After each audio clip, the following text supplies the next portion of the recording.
significant point here is this. They said it will be recalled that about 20 years ago, members of the trading community, especially our union, raised a red flag about the activities of some foreigners in retail trade and called on the state authorities to sit up and effectively monitor and enforce the law governing retail trade in the country to avoid any future trouble for the country.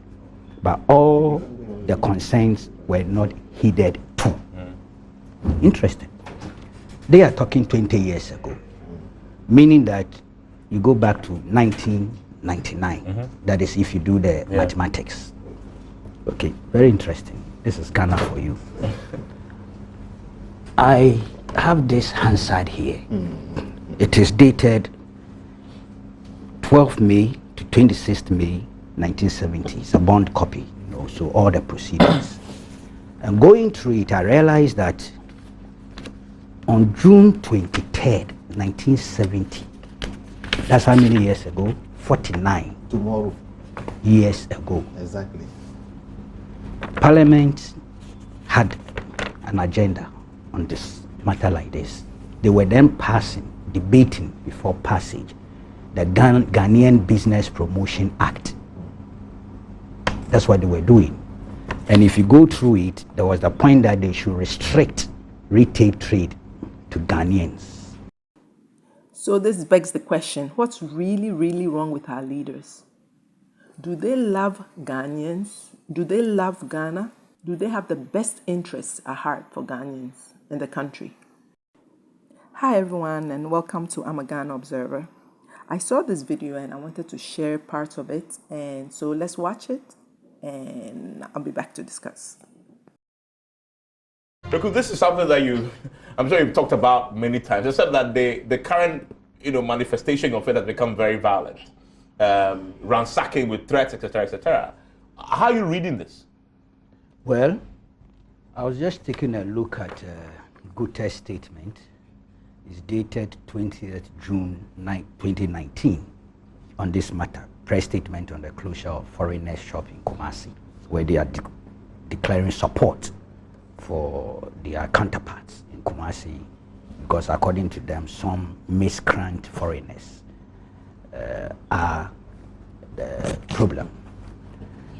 And the significant point here is this. They said it will be recalled that about 20 years ago, members of the trading community, especially our union, raised a red flag about the activities of some foreigners in retail trade and called on the state authorities to sit up and effectively monitor and enforce the law governing retail trade in the country to avoid any future trouble for the country.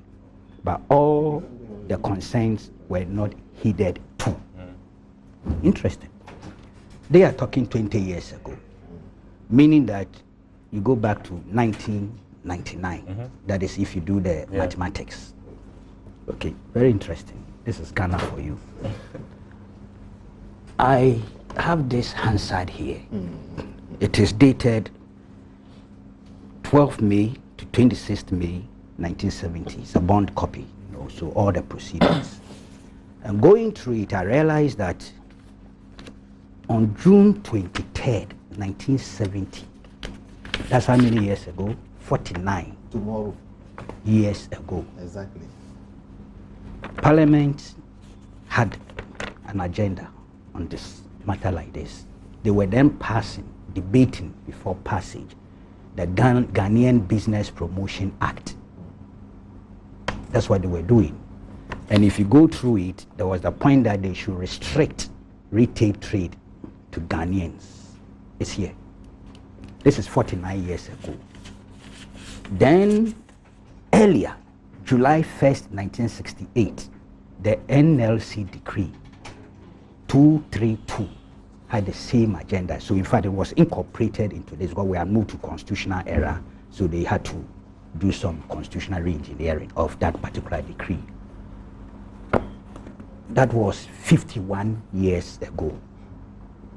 So 51 years ago, 49 years ago, 20 years ago, we are still grappling with the same matter. What's wrong with us?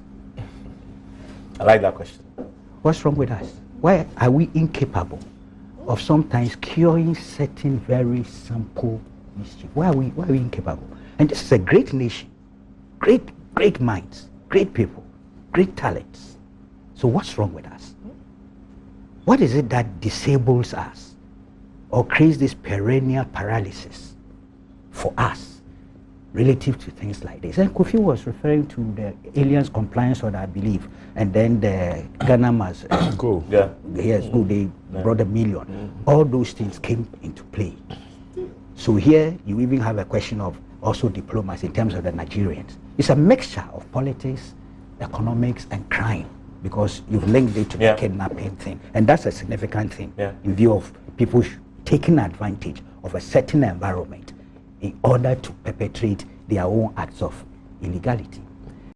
And therein lies the problem. Because of the loopholes and laws not being enforced, always being asked to temper justice with mercy, allow hustling to go on. No. Our law is that retail is retained. Retail is for Ghanaians, not for foreigners. And our leaders have to stand up. Our leaders have to stand up, get a spine, get a backbone, and do what is right by Ghanaians. Because when Nigerians needed to do right by their citizens, they closed the borders until, I guess they said cheap rice was being imported or exported by Benin. But they did what was right by Nigerians until everything got under control.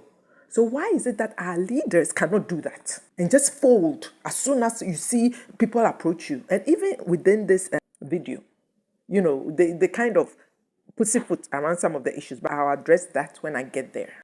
So all we're asking is for our leaders, our representatives, to stand up for Ghanaians and enforce the law. Enforce the laws. Once laws are in place, then everyone knows their boundary and what they cannot cross. James was talking about how to promote or enable Ghanaian businesses. It's all here. When they were doing this, they talked about tax holidays, tax reliefs, access to capital.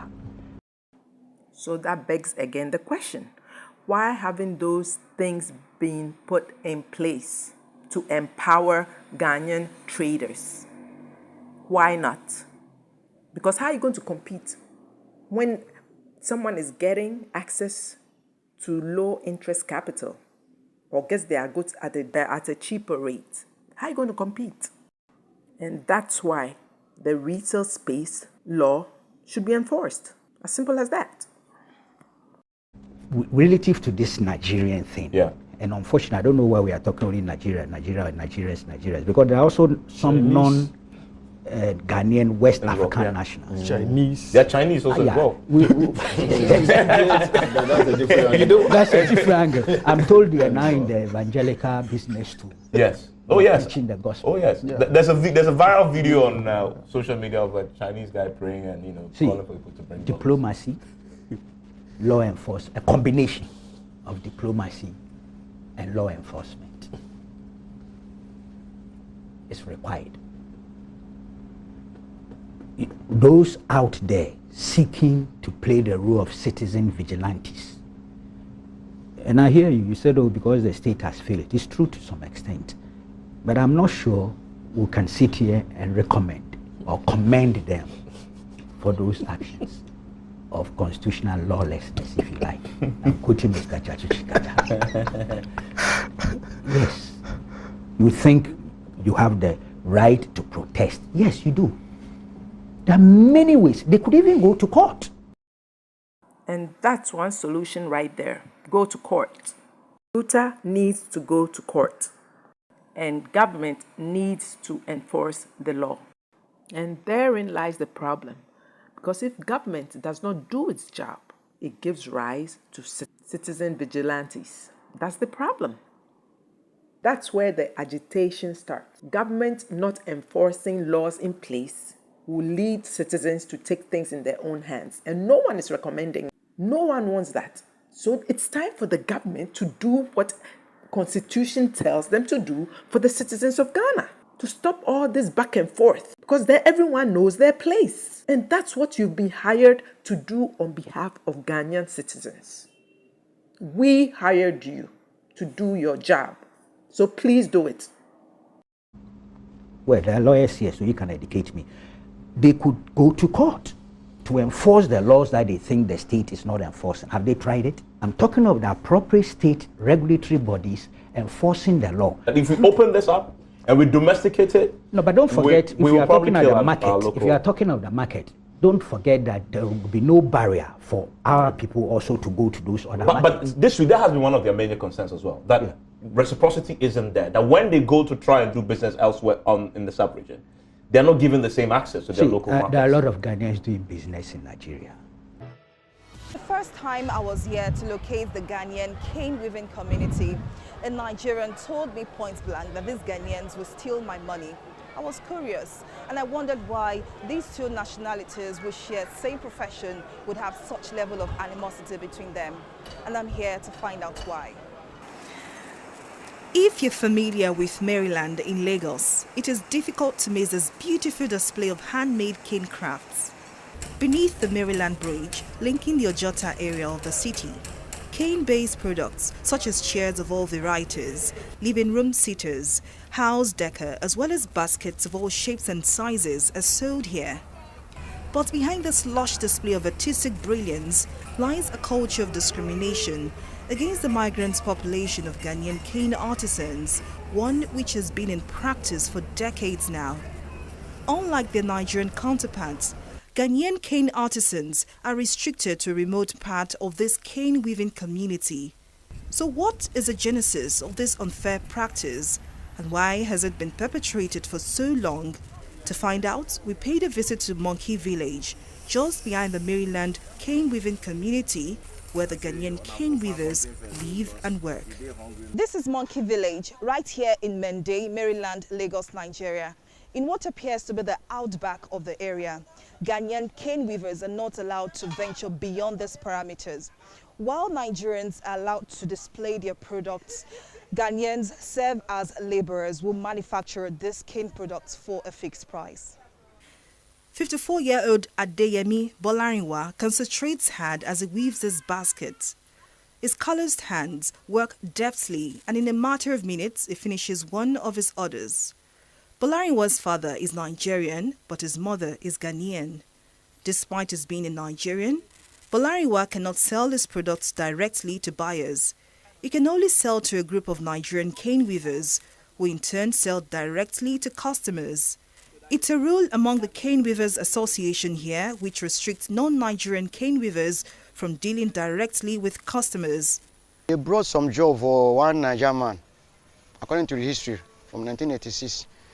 Then the man delayed the job, and they saw another Ghanaian man. They went to, that's a Sheraton hotel. So they went to the Ghana man. The Ghana man did the thing in time as they want. So the contract go to that Ghana man. So then, now those people are the indigenous work against foreigners that they can share a place together. So the moment they granted that law still will work from 86 up to by this time. So Ghanaians don't have any choice to sell, to meet customers or something like sell in direct. So always we are in backyard that when they receive the order, they come and give us a job. That's the situation where we are facing now.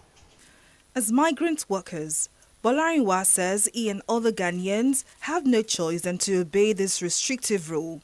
So they keep their heads low and make the best of their meager income. A stranger cannot be like citizen, so we have no choice. Is this what is seen as reciprocal? Is this what they're talking about? Anyway, folks, I don't want this video to be too long, so I'm going to end it here. I uploaded one before, but I didn't insert my viewpoints. It was kind of raining then. It was actually raining hard then. Thanks so much for listening. Thank you for my new subscribers. I appreciate you all, and I'll see you in my next video. Bye.